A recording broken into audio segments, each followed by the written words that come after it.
عمار اور کچھوا۔ ایک دن عمار کہانی پڑھ رہا تھا جو کہ اس کی پسندیدہ کہانیوں میں سے ایک تھی، یعنی کچھوا اور خرگوش۔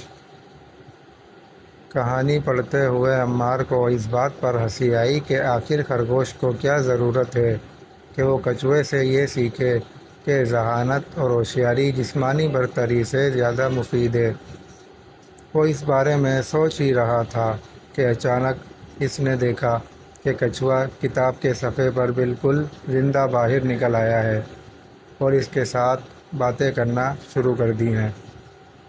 کچھوے نے باتوں کا آغاز کچھ اس طرح کیا: عمار، کیا حال ہے؟ تم جوان اور بہت ہوشیار ہو، اور بیاس بات کے لیے کافی ہے کہ تم اس کہانی سے سبق سیکھ سکو جو میرے اور خرگوش کے بارے میں ہے۔ عمار نے کچھوے سے پوچھا، تمہاری عمر کتنی ہے؟ کچھوے نے جواب دیا، میں اتنا جوان نہیں ہوں جتنا کہ نظر آتا ہوں، میری عمر تقریباً 45 سال ہے۔ کچھوے عام طور پر 60 سال تک زندہ رہتے ہیں، لیکن کچھوے کی ایک قسم جس کو ٹیسٹیوٹ کہتے ہیں وہ 189 سال تک زندہ رہ سکتے ہیں۔ عمار، تمہارا پسندیدہ موسم کون سا ہے؟ عمار نے سوال کیا۔ کچھوے نے جواب دیا، گرم موسم ہمارے زندہ رہنے کے لیے بہت ضروری ہوتا ہے۔ ہمارے جسم کا درجہ حرارت ہمارے ارد گرد موجود ہوا کے درجہ حرارت کے ساتھ تبدیل ہوتا رہتا ہے۔ جب ہمارے ارد گرد موجود ماحول کا درجہ حرارت بڑھتا ہے تو ہمارے نظام ہاضمہ کی رفتار بھی بڑھ جاتی ہے۔ جب اللہ نے ہماری تخلیق کی تو ہمیں ایک نمایاں صفت بھی دی کہ ہم بہت سخت درجہ حرارت میں بھی آسانی سے زندہ رہ سکیں۔ ہمیں ان تمام چیزوں کی ضرورت ہوتی ہے جو اللہ نے ہمیں عطا کی ہیں، اور یقیناً وہی اللہ ہے بے نیاز تعریفوں والا۔ یہ سن کر عمار نے حیران ہوتے ہوئے پوچھا، تمہاری پسندیدہ خوراک کون سی ہے؟ کچھوا، ہمیں زرد حلوائی کدو بہت پسند ہے۔ ہماری آنکھیں بہت تیز ہوتی ہیں اور ہمیں زرد رنگ بہت اچھی طرح دکھائی دیتا ہے، اور اس کا مطلب یہ ہوا کہ ہم اپنی پسندیدہ خوراک آسانی سے ڈھونڈ لیتے ہیں، کچھوے نے جواب دیا۔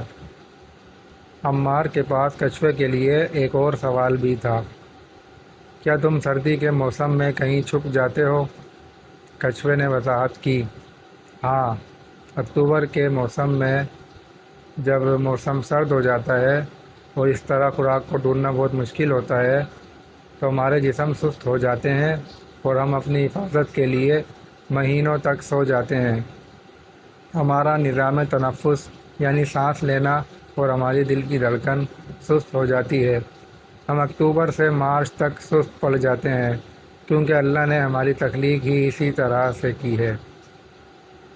ہم سردیوں میں جاگ نہیں سکتے اور نہ ہی ہمارے پاس کچھ کھانے کے لیے ہوتا ہے جو کہ ہماری قسمت میں لکھ دیا گیا ہے، اور یہ نظام اللہ ہی کی طرف سے ہے کہ بالکل صحیح وقت پر ہمیں نیند آ جاتی ہے اور ہم سو جاتے ہیں، جس سے اللہ ہماری نسل در نسل حفاظت فرماتا ہے۔ عمار کے پاس پوچھنے کے لیے اور بھی بہت کچھ تھا۔ عمار، مجھے پتہ ہے کہ تم خشک زمین پر رہتے ہو، اور میرا یہ بھی خیال ہے کہ تم میں سے کچھ پانی میں بھی رہتے ہو، کیا تم مجھے اس بارے میں بتا سکتے ہو؟ کچھوے نے مسکراتے ہوئے جواب دیا، تم نے صحیح کہا عمار، ہمارے ارد گرد کچھووں کی مختلف اقسام پائی جاتی ہیں، یعنی تازہ پانی والے کچھوے اور سمندری کچھوے۔ میں خشک زمین پر رہتا ہوں، مثال کے طور پر میں میدانوں کو ترجیح دیتا ہوں، اور مجھے نمٹی اور انگوری بیل بھی پسند ہیں۔ تازہ پانی والے کچھوے ایسے کچھوے ہوتے ہیں جن کو تم لوگ مچھلی ایکویریم گھروں میں رکھتے ہو، جیسا کہ جھیل اور دریا کے کنارے پر سمندری کچھوے گرم سمندروں میں رہتے ہیں اور انڈے دینے کے لیے وہ خشکی پر آ جاتے ہیں۔ اللہ تعالیٰ نے کچھووں کے بچوں میں یہ قوت پیدا کی ہے کہ انڈوں سے نکل کر وہ اوپر آ جائیں جہاں روشنی سمندر کی دوسری طرف پڑ رہی ہو، یا دوسرے لفظوں میں وہ ٹھیک اس جگہ پر جائیں جہاں وہ بہتر زندہ رہ سکیں گے۔ ان بچوں کو یہ کیسے معلوم ہوا کہ سمندر ان کے رہنے کے لیے ایک بہترین جگہ ہے؟